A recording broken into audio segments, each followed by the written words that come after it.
The Nanfangao Bridge was located at an estuary in northeast Taiwan's Su'ao port of Yilan County.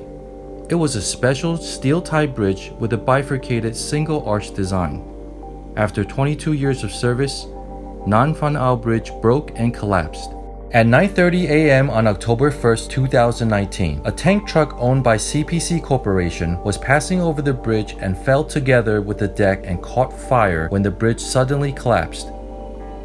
The body of the bridge, including the deck and arch, fell into the channel of Nanfangao Fishing Harbor. 3 fishing boats moored under the bridge were also crushed. The collapse resulted in deaths of 6 crew members.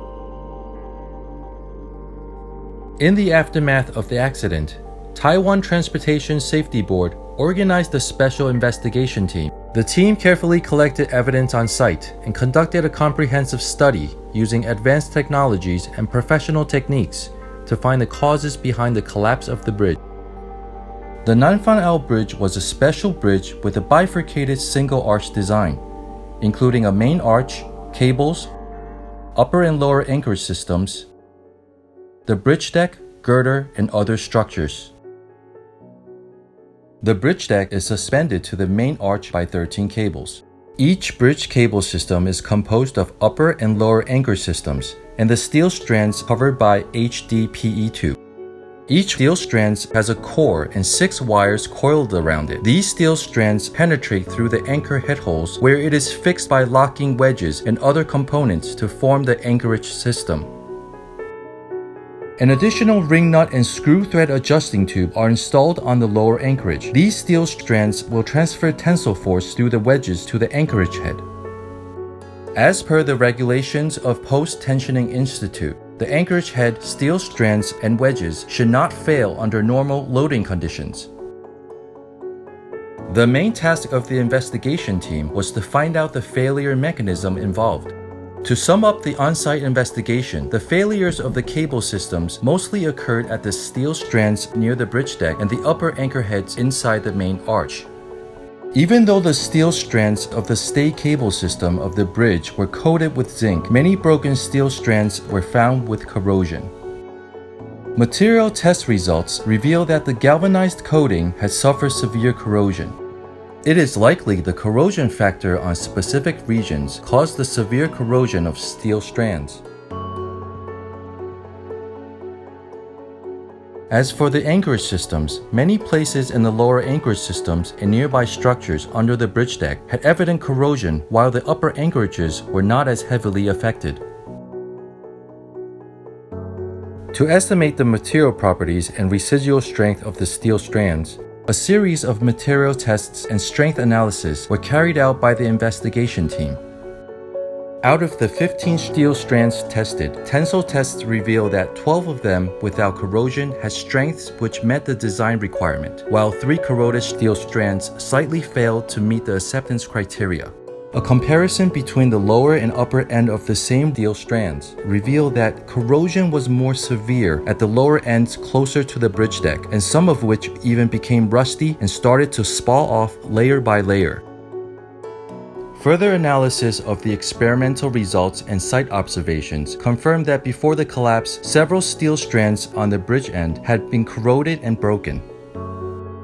The effective residue cross-sectional area of the cable left was only approximately 22 to 27%. In an attempt to identify the reasons behind the anchorage failures observed, the investigation team further conducted tensile tests of 2 upper anchorages. Tensile test results show that the upper anchorage head broke, respectively.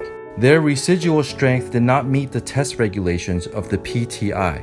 This indicates that the residual strength of the upper anchorage was smaller than the same set of steel strands anchored to it. Finite element studies on tensile strength of anchorage also showed close results as the tensile tests. Su'ao, at the northeast coast of Taiwan, experiences rainfall for over 200 days every year, amounting to 4,000 or 5,000 millimeters of rainfall annually.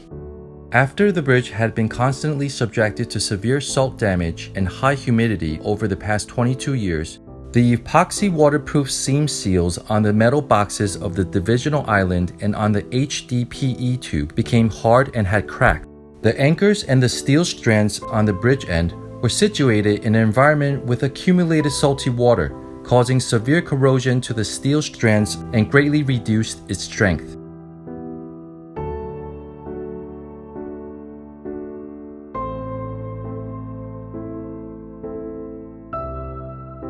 Once the joint between the cable tube and metal box was not fully sealed to prevent from corrosion factors, salty rainwater traced the HDPE tube and leaked into the trough anchoring mechanism. With upper opening and no drain holes, water accumulated. Thus, the anchorage and steel strands under the bridge deck were constantly soaked in saline water and evidently causing severe corrosion to the steel strands near the surface of the accumulated water. Investigation team deduced the sequence of the cable failure. When the CPC tank truck passed by the number 10 cable on the bridge, the residual strength of the corroded steel strands of the number 11 cable system could not sustain the load and broke. Subsequently, the neighboring corroded steel strands of the cable system at the bridge end also broke due to insufficient residual strength in the lower anchorage, resulting in a destructive chain reaction.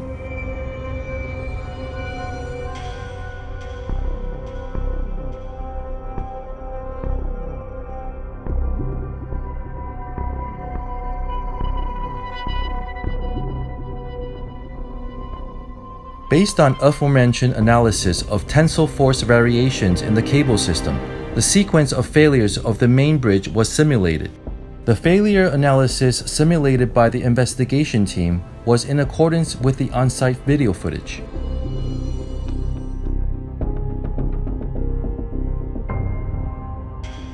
On the basis of extensive investigation for nearly 1 year, the team concluded 4 probable causes of the bridge collapse.